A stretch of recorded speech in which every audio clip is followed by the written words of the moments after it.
Morning everyone, welcome to a new blog. আমি প্রতীক্ষা মৈত্র চক্রবর্তী আর তোমরা দেখছো আমার ব্লগ চ্যানেল প্রতীক্ষা মৈত্র ব্লগস। তো আজকে আমার শরীরটা অনেকটা ঠিক আছে এখন অবধি, মানে জাস্ট উঠেছি একটু আগেই। এখন অতটা সর্দি সর্দি লাগছে না, যে গলাটা ভাঙা রয়েছে সেটা যে সকালে উঠেছি ঘুম থেকে সেই জন্য। আর আজকে বাইরে একটা ঝকঝকে ওয়েদার, দেখো কি সুন্দর রোদ উঠেছে আর একদম পুরো ঝকঝকে ঝরঝরে ওয়েদার একদম।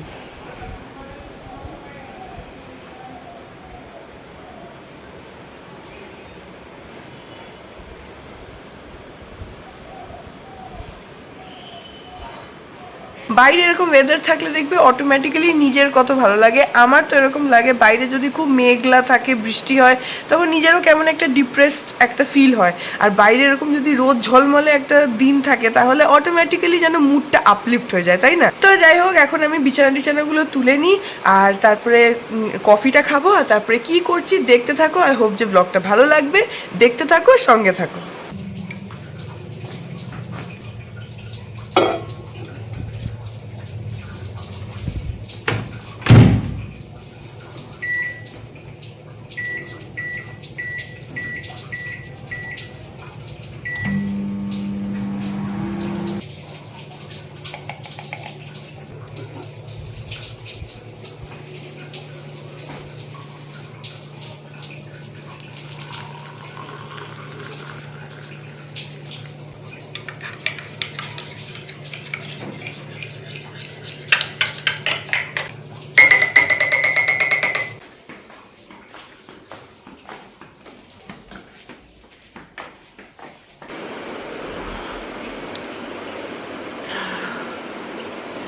তো কফিটা বানিয়ে নিলাম আর কফিটা খাচ্ছি। আর যেটা হচ্ছে যে আমার ভীষণ আরাম লাগছে আসলে। যেটা তোমাদের কালকেও বলছিলাম যে আমার একটু সর্দি মতন লেগেছে। তো কালকে রাত্রির বেলা কিন্তু মানে একটু গলা টলাগুলো ধরে গেছিলো, নাকটা একটু বন্ধ হয়ে গেছিলো। তো যাই হোক, আমি ওষুধ খেয়েছি, আমি আগের দিনও খেয়েছি, কালকেও খেয়েছি, যার জন্য আজকে সকালবেলা অনেকটাই মানে ঠিকঠাক লাগছে। কিন্তু এই গরম গরম কফিটা যখন গলায় এসে লাগছে না, তখন একদম দারুণ লাগছে, ভীষণ আরাম লাগছে, মানে গলাটাতে একটা শেক দেওয়ার মতন হয়ে যাচ্ছে। যার জন্য আমি নর্মালি এত গরম খেতে পারি না, কিন্তু আমি আজকে ইচ্ছে করেই একটু মানে কফিটাকে ঠান্ডা না করে একটু গরম গরম অবস্থাতেই খাওয়ার চেষ্টা করছি, যাতে গলাতে শেকটা লাগে। আর সেটা লাগছে, আর তাতেই আমার প্রচণ্ড আরাম লাগছে। তো এখন বাজে হচ্ছে বিকেল 4:30 আর সব হয়ে গেছে, লাঞ্চ স্নান, মাসি কাজ করে চলে গেছে, সব কিছু কমপ্লিট। এখন আমি একটু বেরোচ্ছি। আমি অ্যাকচুয়ালি ভাবছিলাম যাবো কি যাবো না, তারপরে ভাবলাম যে যাই, বিতোষকও বললো যে চলেই যাও। তো আমি এখন যাব হচ্ছে নোভা স্যালনে, যে পার্লারটাতে চুল কালার করতে গেছিলাম সেখানে যাব রুট টাচ আপ করাতে। আর রুট টাচ আপ মানে হচ্ছে, যারা জানো না তাদের জন্য বলছি, যে কালার করার পর কিছুদিন পর থেকে চুলের যে হেয়ার রুটসগুলো সেখান থেকে আবার তোমার যে ন্যাচারাল হেয়ার কালার সেটা বেরোতে থাকে। আর তাতে যেটা হয় হচ্ছে আস্তে আস্তে কালার্ড হেয়ারটা নিচে নেমে যায়, আর পরে মনে হয় যে নিচের দিকটা কিরকম একটা আলাদা কালার, উপর দিকটা আলাদা কালার, এরকম হয়ে যায়। তো সেইটাকে অ্যাভয়েড করার জন্য চুল কালার করার পর এভরি মান্থ গিয়ে একবার করে রুট টাচ আপ করিয়ে নিলে ভালো। তো আমি কলকাতা থেকে এসেছি, বেশ কিছুদিন হয়ে গেছে। তো এখন আমি কালার করিয়েছিলাম অক্টোবরে, পুজোর আগে যাওয়ার আগে, তোমরা জানো। তো সেই জন্য বেশ অনেক দিন হয়ে গেছে, তাই এখন আমি যাচ্ছি হচ্ছে রুট টাচ আপ করাতে। দেখি যাব, গিয়ে করিয়ে নেব রুট টাচ আপ। আর এখানে রুট টাচ আপের রেটটা হচ্ছে 900 সামথিং, ওই 1000-এর মধ্যে। তো দেখি যাই, ওরা কি বলে, দেখতে থাকো। কে বলবে যে 4:30 বাজে, পুরো অন্ধকার চারিদিক হয়ে গেছে।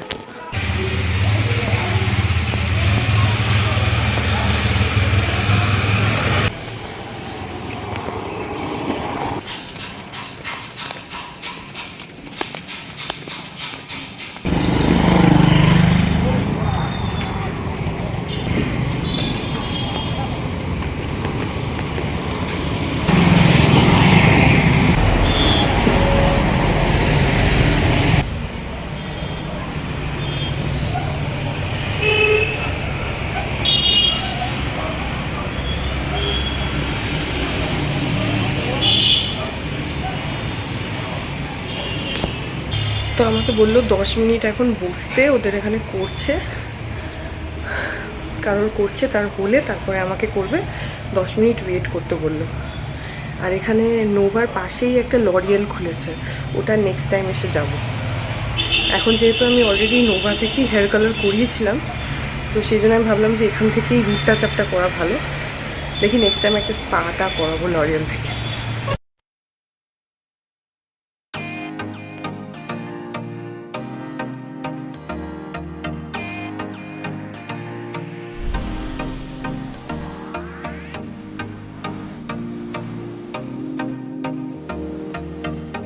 कलर सेम मैच हो जाएगा ना?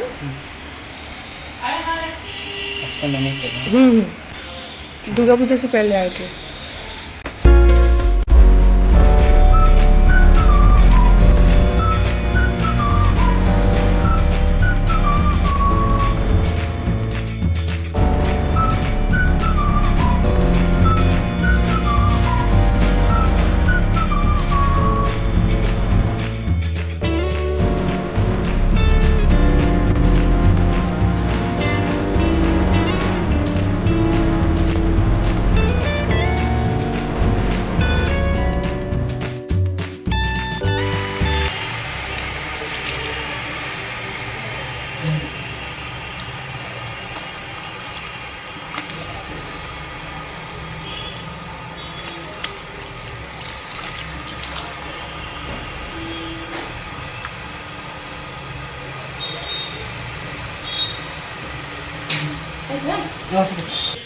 তো আমি রুট টাচ আপের সাথে একটা হেয়ার স্পাও করিয়ে নেব। তো এখন রুট টাচ আপটা হওয়ার পর আমার চুলটা এখন ওরা শ্যাম্পু করে দিল, এরপরে ড্রাই করবে কি করবে জানি না, তারপরে হেয়ার স্পা করবো।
একটা দুর্দান্ত হেড ম্যাসাজ দিল, দুর্দান্ত।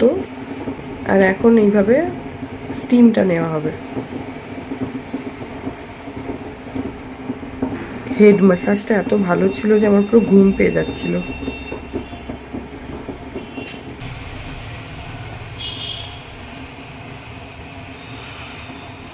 এই যে একটা স্টিম বেরোচ্ছে, আর এমন হেড আর বডি ম্যাসাজ দিয়েছে আমার তো পুরো ঘুম এসে যাচ্ছিল।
देखिए। हाँ ठीक है। यहाँ पे सब वो भीगा भी मतलब गीला गीला रह गया।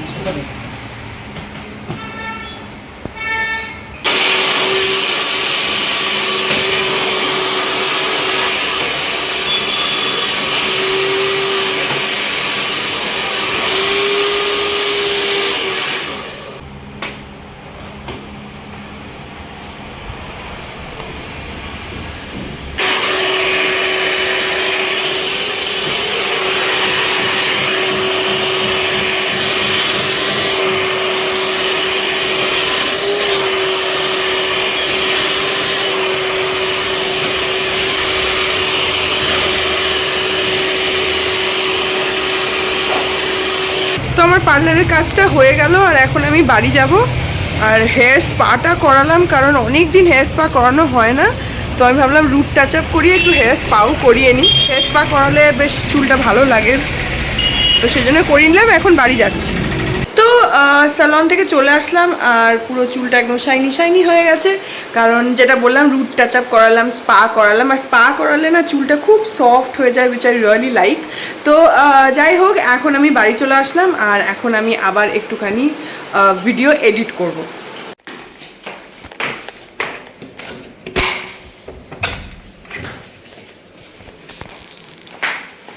লেবু এনেছো?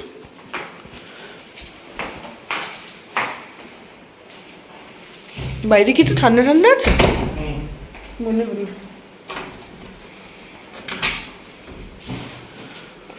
তো বেতশক বাড়ি আসলো আর ও দুখানা মিষ্টি পান নিয়ে এসছে আজকে আবার। আর এখন আমরা আবার যাচ্ছি, একটুখানি বেরোচ্ছি, যাব হচ্ছে পরিবারে না ডিজে। কোথায় যাবো? ডিজ বললে বন্ধ হয়ে গেছে। আচ্ছা যাই হোক, আমরা যাচ্ছি কারণ দুটো পরোটার প্যাকেট কিনবো। কালকে বিকাশক যাবে হচ্ছে গুয়াহাটি, তো কালকেও ফিরবে না, মানে আজকে আর ভাত করে কোনো লাভ নেই ওর একার জন্য, আমি তো ভাত খাই না। তো সেই জন্য ফ্রোজেন পরোটাটা দুটো প্যাকেট কিনে আনার জন্য আমি বললাম, তো তাই সেইটা কিনতে এখন আমরা আবার যাচ্ছি।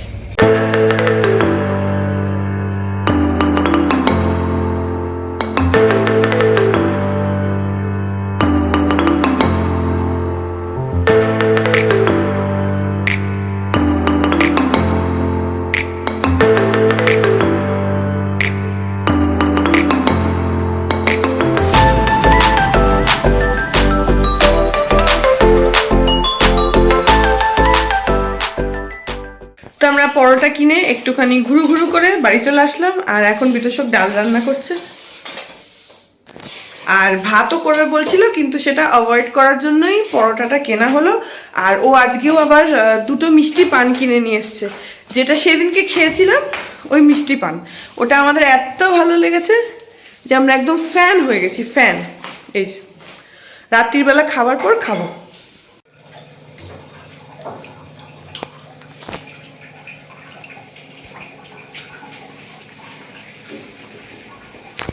তো আগে ও ডালটা বানিয়ে নিচ্ছে, তারপরে ও কালকের জন্য ব্যাগ প্যাক করবে, কারণ কালকে ও সকালবেলা 7:30টার সময় বেরোবে, বেরিয়ে যাবে হচ্ছে গুয়াহাটি, অফিসের মিটিং আছে। কালকে ফিরবে না, পরশু দিনকে অফিস করে তারপরে ফিরবে, তো সেই জন্য ব্যাগ একটু প্যাক করতে হবে। তো এখন বাজে হচ্ছে রাত্রির 11টা আর আমাদের ডিনার টিনার করা কমপ্লিট। বিতোষক এখন ব্যাগ প্যাক করবে, একদিনের জন্য যেতে হলেও একটু কিছু তো নিতেই হবে তাই না, তো সেগুলো প্যাক করবে। সো এই ব্লগটাকে আমি এখানে এন্ড করে দিচ্ছি। আই হোপ যে আজকের ব্লগটা তোমাদের ভালো লাগলো, যদি লাগে then please do like and comment. আর আমার চ্যানেলটাকে যদি এখনো অবধি সাবস্ক্রাইব না করে থাকো তাহলে প্লিজ সাবস্ক্রাইব করো, পাশে একটা বেল আইকন আসবে সেটাকে প্রেস করো, অল অপশনটা ক্লিক করে দাও, যাতে আমি এই চ্যানেলে নতুন ব্লগ দিলেই সেটা নোটিফিকেশন সবার আগে তোমাদের কাছে পৌঁছে যায়। আর এই চ্যানেলে নতুন ব্লগ আসে প্রত্যেক দিন ঠিক সকাল 10টায়। তো চলো, তোমাদের সাথে আমার দেখা হবে কালকে আবার ঠিক সকাল 10টায় আরেকটা নতুন ব্লগ নিয়ে। ততক্ষণ অবধি ভালো থেকো, টাটা।